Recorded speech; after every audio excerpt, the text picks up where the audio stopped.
Nous sommes 12 professeurs, étudiants et techniciens filmés pendant 3 mois dans notre quotidien à l'École nationale vétérinaire de Lyon. Allez, Ryan. Vétérinaire, c'est un métier qu'on connaît, tout le monde dit vétérinaire, je sais ce que c'est, mais finalement notre quotidien, la façon dont on vit, personne ne la connaît, je pense. Cette nuit, son état est resté stable, il s'est amélioré suite à la thoracosynthèse. Les gens ne se rendent pas forcément compte, voire rarement l'envers du décor. Tu vois, la cassure, elle est là, faut qu'on fasse sous la cassure, c'est un peu pas là. Que devient mon chien, mon chat, quand je leur confie?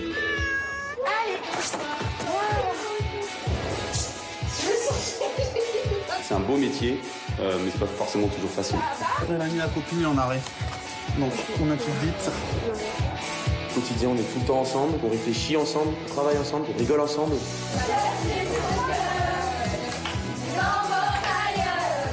On a d'autres moments de grand stress, des moments de grande tristesse. Je me suis pas endormi parce que je pensais qu'à ça. Je me dis, qu'est-ce qu'elle a, qu'est-ce qu'elle a, qu'est-ce qu'elle a, qu'est-ce qu'elle a. C'est pas un métier qu'on fait au hasard.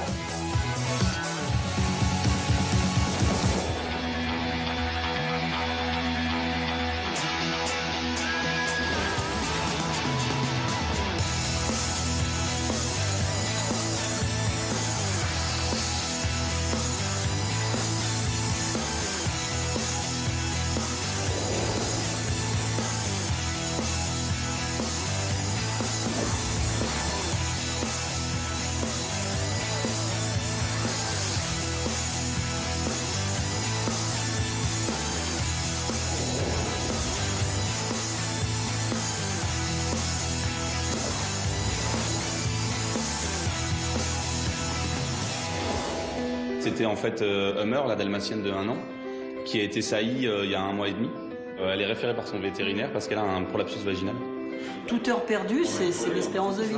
Hein, donc, vous appelez le client, il faut que ça soit très très clair en disant on sauve pas les petits, d'accord, mais on sauve la mère, et si on sauve la mère, c'est maintenant. Ils sont pour la stériliser finalement en parallèle de ce prolapsus, ce qui est plus facile pour nous. Bon, il faut attendre que ça dégoutte. Là, tout s'est bien passé. J'étais optimiste sur cette chirurgie. Opium, c'est une petite femelle âgée de 13 ans qui est donc venue en consultation pour une tumeur mammaire qui était très volumineuse, à un stade avancé, très agressif. C'est toujours délicat de gérer ces cas-là et là, le challenge, c'est d'être rapide, d'être le moins traumatique possible et de soulager le chien. La chirurgie, il s'est très bien passé. C'était vraiment une belle surprise. Genre la tumeur, malgré cette taille, n'était pas trop difficile à enlever. On était tous soulagés.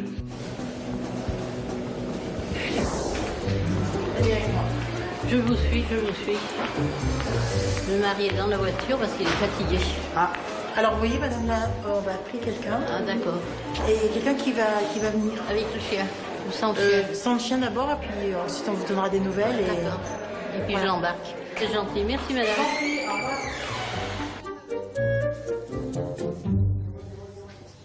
Ils ont opéré hier matin en disant qu'elle a 12 ans et demi, qu'elle risquait de ne pas se réveiller.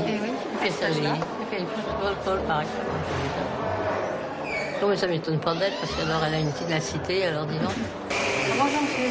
Vous êtes la propriétaire d'Opium? Oui, d'Opium. Bonjour, c'est moi qui m'en occupe. Ah bon, vous venez venir le chercher à 14 h, c'est ça? Oui, c'est ça. Pour les sorties, ça dépend un petit peu. Sur les cassins, ça peut être l'étudiant qui s'en est occupé pendant la semaine qui le fait sortir. On leur fait généralement un briefing aux étudiants ou à l'interne en leur disant voilà, pour la sortie, tu dis ça, faut pas oublier de leur dire ça, de bien préciser telle ou telle chose. Si c'est des cas très compliqués, des cas très lourds, on va aider ou l'interne et ou l'étudiant. Et soit on fait le discours nous, soit on les laisse parler et on coach en orientant un petit peu le discours. C'est tout bon? C'est tout bon. Bon, je vais chercher votre chienne. Merci.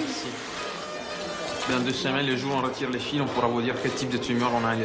D'accord. Mais là, je pense que ça va déjà la soulager parce qu'elle faisait 600 grammes la tumeur. C'est pas possible, ça. Si on l'a pesé. 600 grammes 600 grammes. La seule chose qu'on leur demande surtout, c'est de rendre l'animal en tout dernier. Pourquoi? Parce que si on rend l'animal en premier aux gens, ils écoutent absolument rien de ce qu'on leur raconte. Alors, Opium, allô ma grande. Dis donc, t'es belle, hein? Puis mes enfants qui sont tous partis m'ont fait que de me téléphoner parce qu'on est des fous des animaux, nous, alors. Ah c'est la première fois que je vois bouger ça que... Ah bon? Oui, il n'était pas trop content avec nous, je pense. Non, elle marche bien. Le mari est fatigué, donc il est dans la voiture. Les propriétaires en fait ont une relation avec leur chienne qui est vraiment touchante. Ce sont des personnes âgées qui ont 2 petites chiennes. Bon, elles l'ont récupérée à l'âge de 8 ans, en refuge. C'est forcément des paramètres à prendre en compte. Qu'est-ce qu'elle peut avoir mauvaise haleine alors? C'est pas possible. Il va falloir bien la chouchouter maintenant. Avec 2 petits vieux, elle est chouchoutée. Hein. Ouais, bah dis donc, on est bien parti avec les médicaments. Je suis pas ressortie par la bonne porte. Alors maintenant, je sais pas où est le mari.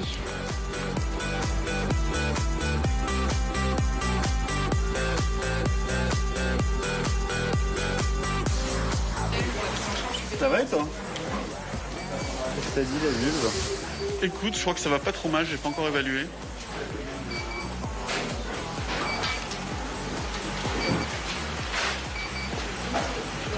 Homer, c'est notre petite chienne dalmatienne qui a été opérée hier. Ça faisait un petit moment que c'était légèrement sorti. Ouais, samedi, en fin de journée, ça a un peu enflé et dimanche, c'était beaucoup plus gros. L'urgence chez elle, c'est si on lui remet pas, il y a possibilité que ça nécrose et que ça pose problème derrière. Donc là, je pourrais la récupérer quand? Soit demain, soit dans 2 jours, mais ce sera c'est 24-48 heures. D'accord. Ok. Il va pas trop le lever parce que là, ça vient par les fiches. Tout va bien. Ce matin, je suis plutôt satisfait parce qu'elle va vraiment très bien et surtout, elle va de mieux en mieux au cours de la matinée. Allez, Homer.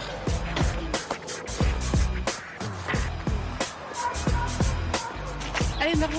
Ses constantes vitales sont stables et plutôt bonnes et surtout elle est de plus en plus vive et alerte. Elle saute partout, à plusieurs reprises elle essaye de sauter même par-dessus sa cage. Donc on appelle ses propriétaires le matin pour envisager une sortie tranquillement dans la journée. Homer, tu as louloute? Allez, on y va. Viens vite. Regarde. Regarde qui c'est. Oui. Voilà, tenez, je vous la rends. Bon, elle est très bien, là. Elle n'est pas du tout douloureuse, elle a mangé, elle fait sa vie sans problème. En général, il faut compter 1 semaine à 10 jours pour que ça dégonfle complètement. Et là, de toute façon, à partir du moment où elle est stérilisée, comme c'est sous dépendance hormonale, ça ne récidivera jamais. Ah, choupette. Oh oui. Merci. Au revoir.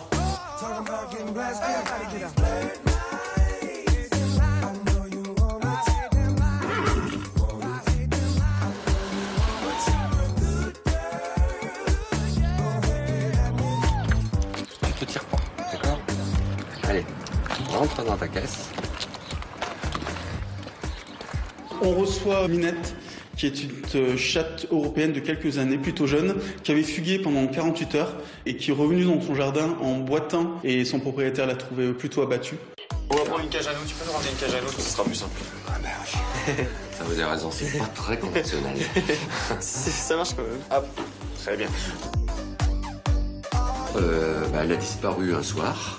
Je l'ai pas vue pendant 2 jours. Donc on va vous faire apparemment, remplir on peut pas lui toucher la patte. Bon, on va regarder, on va lui faire un examen clinique pour voir s'il n'y a pas d'anomalie sévère, faire un petit bilan sanguin pour voir s'il n'y a pas déshydraté, ce genre de choses. Donc toujours dans ce genre de fugue, qui est une grande spécialité du chat, on peut jamais savoir à quel moment effectivement a eu lieu l'incident ou l'accident et est-ce qu'il y en a un qui a eu lieu. Ça peut être plein de choses à la fois, elle a pu se faire taper par une voiture, prendre un coup de pied, voilà, donc ça peut être plein de choses à la fois. Donc on va faire le point, d'accord?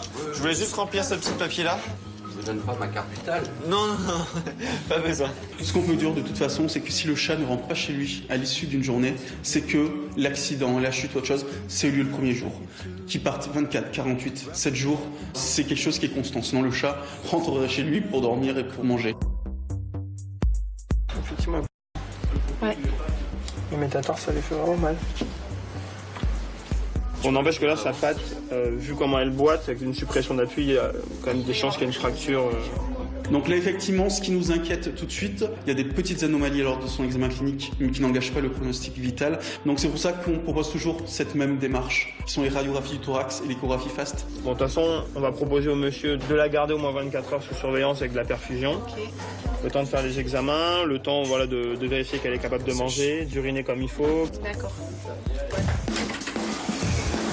Alors c'est bon, on vient de faire le point. Alors, rien de bien inquiétant, mis à part sa boiterie. Si on suspecte un traumatisme, il peut y avoir des contusions pulmonaires, des hémorragies. On va d'abord aller faire le point pour voir s'il n'y a pas de soucis ailleurs.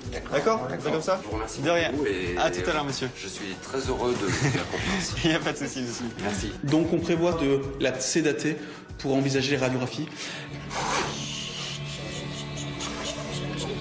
Attention. Comment ça pique? Ouais.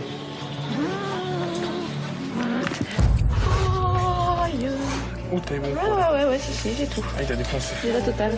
Anne-Cécile vient de se faire mordre par Minette, ce qui peut malheureusement arriver. Pourtant, non, elle était gentille tout à l'heure.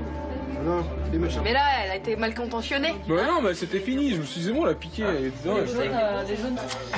Bon, c'est quand même pas la première fois que je me fais griffer et mordre.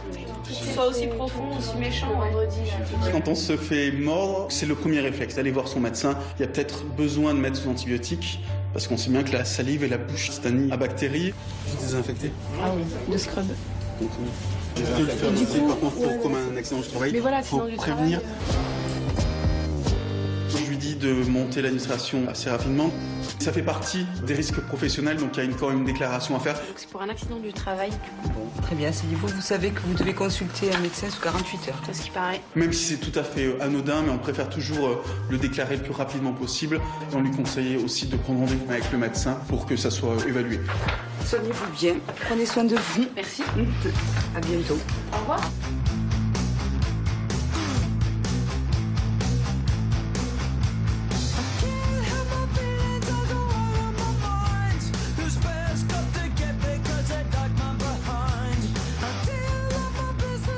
Encore un peu, Hurto? Juste un câlin gratos. En fait, les étudiants ne sont pas là. Donc ça représente une surcharge de travail pour ceux qui restent, mais c'est aussi plus calme. Ça fait du bien d'avoir une petite pause dans la semaine, loin de toute l'agitation qu'il peut y avoir dû au nombre de personnes qui sont là. Et moi, c'est des moments que je prends pour faire mon petit tour. Et notamment pour essayer de voir comment vont les animaux. Il y a moins de bruit, il y a moins d'agitation, ils sont moins sollicités. Et du coup, souvent, ils sont plus cool. Comme ça a l'air trop bon, la bouffe de Balou. Regarde. Il mange, ce chien. C'est une journée qui est suffisamment chargée pour pas qu'on s'ennuie et pas trop pour qu'on évite de courir partout. Donc du coup, c'est plutôt sympa. Ouh, ça va mieux. Ouh, ça va mieux, Tania. Ouh, ça va mieux. Oui, tu rentres chez toi. Tu rentres chez toi, ma bébé. Tania, c'est une petite chienne Westie qui est chez nous depuis quelques temps déjà pour un suivi d'un diabète qui est aggravé par les chaleurs. La première chose qu'on a faite, c'est la stériliser, puisqu'on suspecte une origine donc hormonale et notamment avec les hormones sexuelles au problème. Bonjour ma fille. Bonjour ma pépette. Et là, on en est à suivre en fait la glycémie et essayer d'équilibrer ce diabète, ce qui n'est pas gagné puisqu'elle est arrivée vraiment en mauvais état. Et là, non seulement elle n'était pas bien au départ, en plus elle a subi une opération. Et maintenant, on essaye de aider l'organisme à récupérer tout en contrôlant ce diabète. Allez, en pépette. Hop. T'as la dalle. Allez, ça suffit. Allez, Tania, viens. Allez, viens. Je passe voir Tania et la chienne, elle va infiniment mieux. C'est génial, elle est pleine de pêche, elle mange bien, sa glycémie en plus, elle est quasiment normale. Donc je vais pouvoir la rendre à la propriétaire avec l'esprit carrément tranquille et le sourire.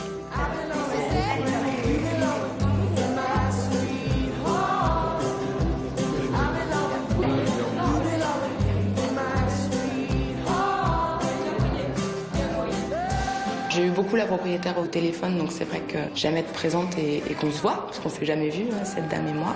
J'en profite donc pour lui expliquer l'ordonnance et surtout ce qu'a sa chienne. C'est pas évident. C'est un diabète qui risque encore de varier dans le futur, puisque plus le taux de progestérone descend suite à la stérilisation, plus ce diabète est susceptible de changer. Le risque qu'on a, c'est qu'elle nous fasse des hypoglycémies. Donc vous allez le voir. Vous allez voir une chienne voilà, qui mange moins, qui n'est pas dans son assiette, qui n'est pas bien. À ce moment-là, n'hésitez pas à aller appeler un vétérinaire. Petit contrôle de glycémie. Si jamais il se passe quoi que ce soit, vous commencez par lui mettre du miel ou du sucre sur les gencives. C'est pas fini, il va falloir qu'on continue à la suivre dans les semaines, voire les mois suivants, jusqu'à temps que tout l'organisme arrive à retrouver son équilibre normal. Merci beaucoup. Je vous souhaite un bon retour. Merci. Et puis à bientôt. Au revoir.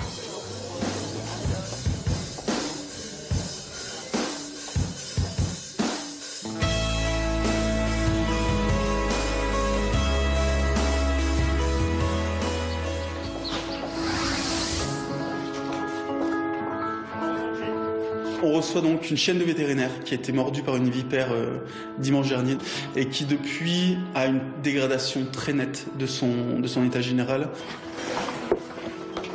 Faudrait que quelqu'un aille prendre les commémos. Un œdème monstrueux des membres. Voilà. On sait que son propriétaire, donc vétérinaire, a dû déjà la transfuser 2 fois. Malgré ces transfusions, il note pas d'amélioration majeure de son état général. Et alors c'est une patte qui s'est fait mordre. Tu l'as pas su me dire. Mais c'est à l'avant.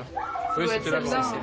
Les chiens sont beaucoup plus résistants que nous aux morsures de vipères, hein, mais elles peuvent avoir des conséquences et des complications dramatiques. Et en fait, cette chienne-là présente toutes les complications liées à morsures de vipères. Donc c'est-à-dire qu'elle a fait un début de CIVD. En gros, c'est plein de petits caillots qui sont formés partout dans l'organisme et qui consomment toutes les plaquettes nécessaires à la coagulation. Donc en gros, elle n'arrive plus à coaguler. Donc c'est pour ça que le vétérinaire et son propriétaire donc l'a transfusé 2 fois. Il lui a perfusé 200 ml du sang de sa fille. Ouais. Oui, de sa fille, la chienne.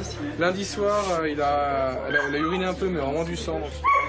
Ce matin, elle n'a toujours pas uriné, il a eu pas mal d'œdème. Depuis quand qu'elle n'a pas uriné? Elle a fait 2-3 gouttes cette nuit, mais pas grand chose. Ce qui nous inquiète vraiment, il nous rapporte qu'elle s'est arrêtée d'uriner depuis hier. Donc ça péjore tout de suite le pronostic vital. Et là pour le coup c'est vraiment une urgence. Le poids de la chienne. Il fait 26. Donc moi, ce que j'aimerais bien éclaircir, c'est que son poids de forme, normalement, c'est 23 kg. Je l'ai pesé au moment de faire le traitement, elle faisait 23 kg. Et là, elle fait 26. Ça fait presque 24 heures qu'elle est anurique. Ouais, et puis elle n'a pas été perfusée depuis, donc elle ne pissait pas en proportion de ce qu'elle recevait. Okay. Donc on lui explique que c'est un cas qui doit partir en dialyse parce que c'est la seule solution médicale qui reste envisageable. Ce qu'il faut en fait, c'est prendre le relais des reins. Alors parfois, le nombre de séances de dialyse à prévoir, on ne connaît pas. Nous, c'est pour ça qu'on en prévoit toujours 4. Hein. C'est un cycle de dialyse complet, ça. Mais ce qu'il faut, c'est voir comment se passe sa première séance de dialyse. On la transfère rapidement dans notre bloc chirurgical pour l'endormir, donc on l'anesthésie, et vraiment pour prendre le maximum de précautions. On ne le fait pas toujours, on préfère l'intuber pour vraiment oxygéner ses tissus au maximum. Donc là, vous en avez pour une demi-heure, à peu près une grosse demi-heure. Ben, ce que tu peux faire, tu mets le rein en place, on t'appelle dès que le cathéter est mis, on t'appelle, comme ça on lance la dialyse, d'accord? Le seul point qui est toujours important, c'est la mise en place du cathéter à dialyse. Donc c'est une voie centrale qu'on met dans la veine jugulaire qui est de très gros calibre parce que qu'est-ce que c'est la dialyse? C'est une circulation extracorporelle. Le sang du patient passe dans une machine, il est filtré et on lui remet son sang filtré. La dialyse, je veux dire, c'est pas trop dur. Ce qui est dur, c'est la mise en place du cathéter et les voies vasculaires. Ouais, faut que ça aille vite. Le plus long, c'est de généralement arriver à individualiser la veine, la dégager pour qu'on puisse correctement cathétériser. Ouais, il a un son très épais, tu as vu? Donc ça veut dire qu'on est un peu embêté parce que si je lui soustrais beaucoup d'eau, je vais encore faire plus épais. Elle saigne pas trop sur le début, ça tout se passe bien. Et en fait, ce qu'on voit, c'est qu'au moment où j'introduis mon cathéter, il y a l'étudiant, Raphaël, qui me dit qu'elle respire plus. Elle a l'arrêt cardiaque là. Je vais chercher l'adrénaline à propos. J'ai pas de cœur.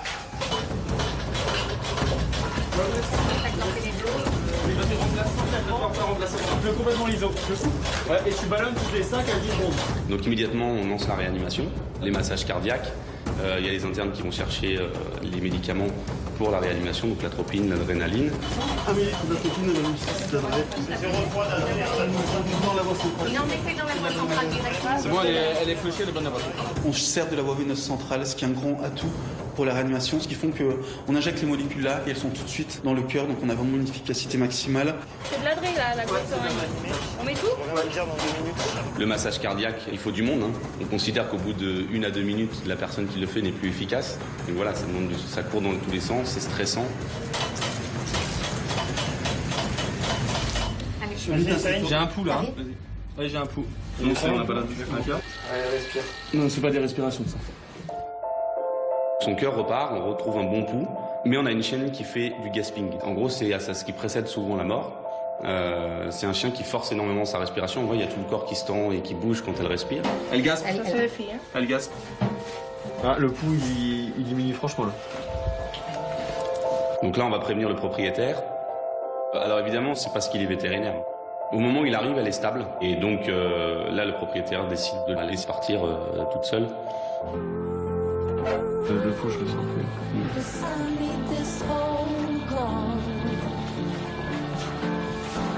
Honey, you're the broken one, but I'm the only one who needed saving.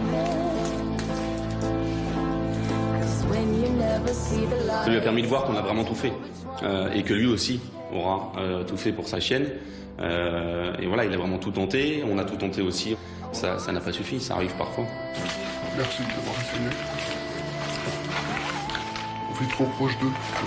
Ils font partie de la famille, c'est cool. C'est pour ça que je préfère quand ils sont là.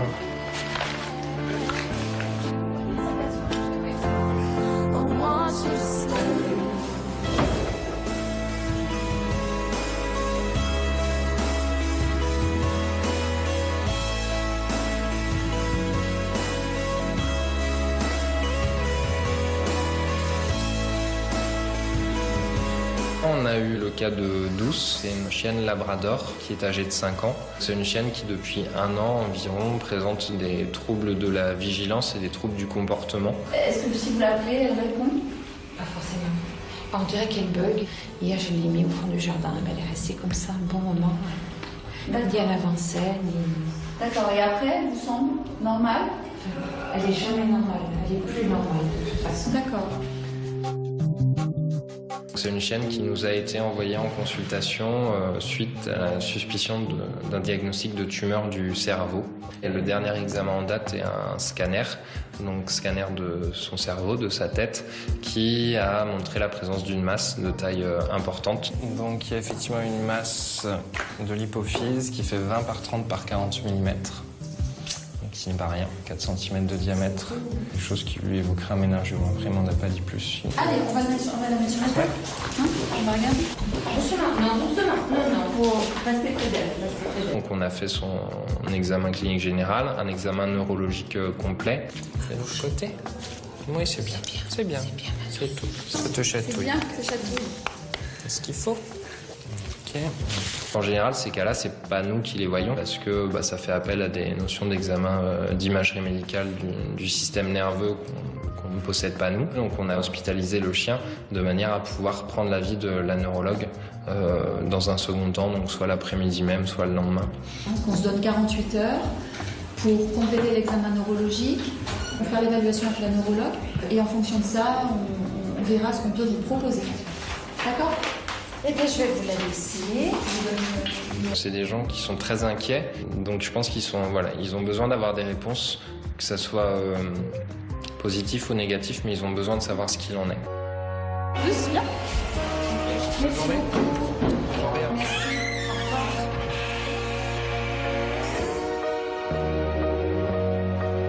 Cet après-midi, on a refait le point avec la neurologue qui a examiné la chienne, qui a regardé avec nous les images du scanner.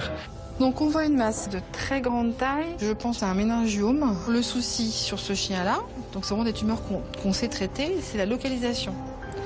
Et donc le pronostic est très mauvais. La localisation dans son cerveau fait qu'on ne peut pas du tout envisager de l'opérer. Donc après, l'idéal, ça serait d'essayer de faire des rayons, de la radiothérapie. Mais sur une tumeur qui est aussi grosse, c'est sûr qu'il ne faut pas non plus s'attendre à des résultats exceptionnels. Donc on a contacté les propriétaires pour voir quel type de décision ils vont prendre. Je suis la neurologue, je vous appelle pour votre chienne. Ah oui, bien sûr, madame. Malheureusement, j'ai pas beaucoup d'options thérapeutiques à vous proposer. Les méningiomes, c'est vraiment des tumeurs qui répondent mal à la chimiothérapie. Il faut que vous ayez bien en tête que dans le cas de votre chienne, je pense qu'au maximum, vous pouvez espérer 1 an, au grand maximum. Pourquoi on a laissé comme ça, elle peut durer 1 an aussi. Si on fait rien 1 an, 2-3 mois. Ouais, d'accord. Ouais. Bon, mais écoutez, je vous rappelle, je vous remercie pour les explications. Je vous en prie. Très bien. Au revoir. Au revoir, madame. C'est difficile, ces cas-là. C'est difficile comme décision, je trouve. Difficile.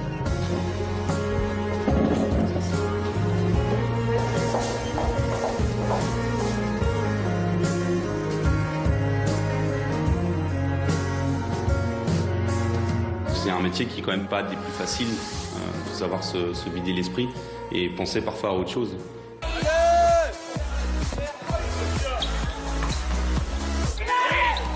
Il y a la nuit du volley qui est organisée par l'école, donc c'est toute personne de l'école qui peut participer à un tournoi de volley. C'est vraiment une très bonne ambiance, tout le monde est déguisé, ça joue bien en plus, ça joue assez bien, donc c'est vraiment sympa. donc on a fait une équipe d'internes et d'assistants pour ce tournoi-là.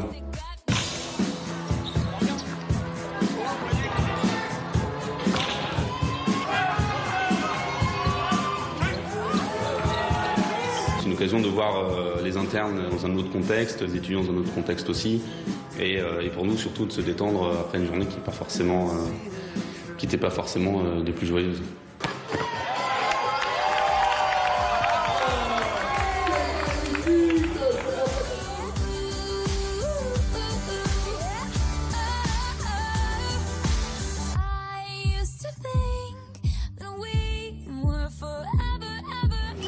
J'arrête pas de me mordre des doigts. On a une portée de dog argentin qui fait partie des races qui sont éventuellement prédisposées sur surdité génétique. Et là, on a besoin du test pour vraiment se faire une idée précise du problème. Vous entendez, on envoie des sons de façon réitérée. Et notre appareil, grâce à ces deux électrodes, recueille, ici, alors il fonctionne. On a une jolie courbe. Quand les propriétaires assistent à l'examen, c'est toujours un petit peu tendu parce qu'ils ne savent jamais si on va trouver une oreille sourde ou pas. Allô, allô, tout le monde. S'il vous plaît, 2 minutes d'attention, nous allons commencer. On est à 1 mois, quasi tout pile de la revue, donc c'est clair que ça approche vite.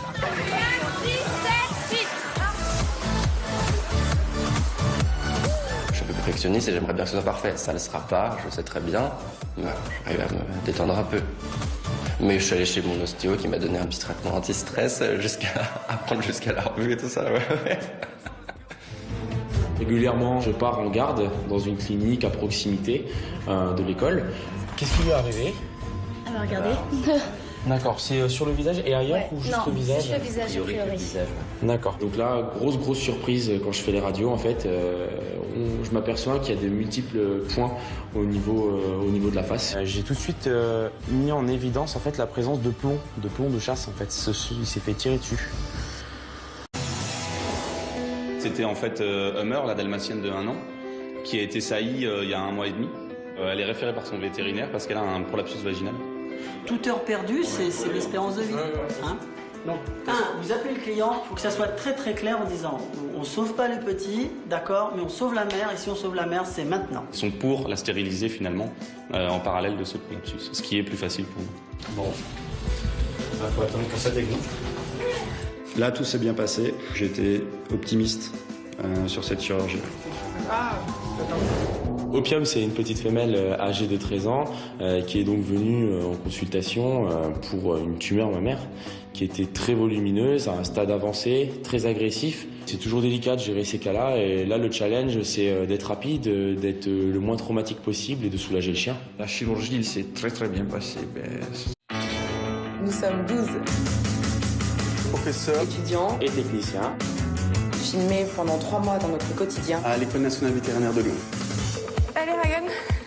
Vétérinaire, c'est un métier qu'on connaît, tout le monde dit vétérinaire, je sais ce que c'est, mais finalement notre quotidien, la façon dont on vit, personne ne la connaît, je pense. Cette nuit, son état est resté stable, il s'est amélioré suite à la thoracosynthèse. Les gens ne se rendent pas forcément compte, voire rarement l'envers du décor. Tu vois, la cassure, elle est là, faut qu'on se fasse sous la cassure, c'est un peu pas là. Que devient mon chien, mon chat, quand je leur confie?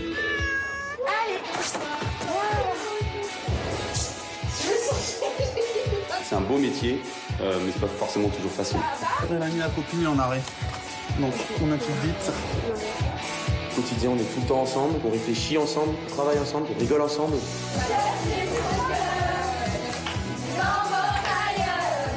On a d'autres moments de grand stress, des moments de grande tristesse. Je me suis pas endormi parce que je pensais qu'à ça. Je me dis qu'est-ce qu'elle a. C'est pas un métier qu'on fait au hasard.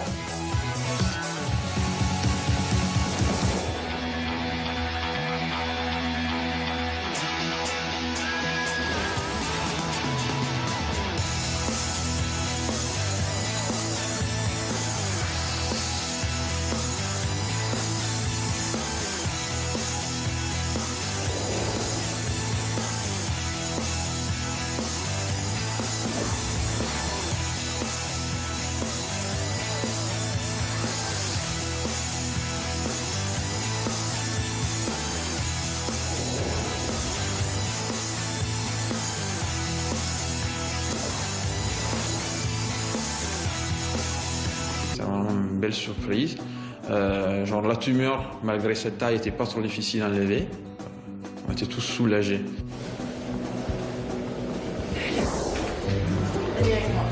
Je vous suis. Le mari est dans la voiture parce qu'il est fatigué. Ah. Alors vous voyez, madame, là, on va appeler quelqu'un. Ah, d'accord. Et quelqu'un qui va venir. Avec le chien ou sans le chien? Sans le chien d'abord, et puis ensuite on vous donnera des nouvelles. D'accord. Et puis je l'embarque. C'est gentil. Merci, madame. Au revoir.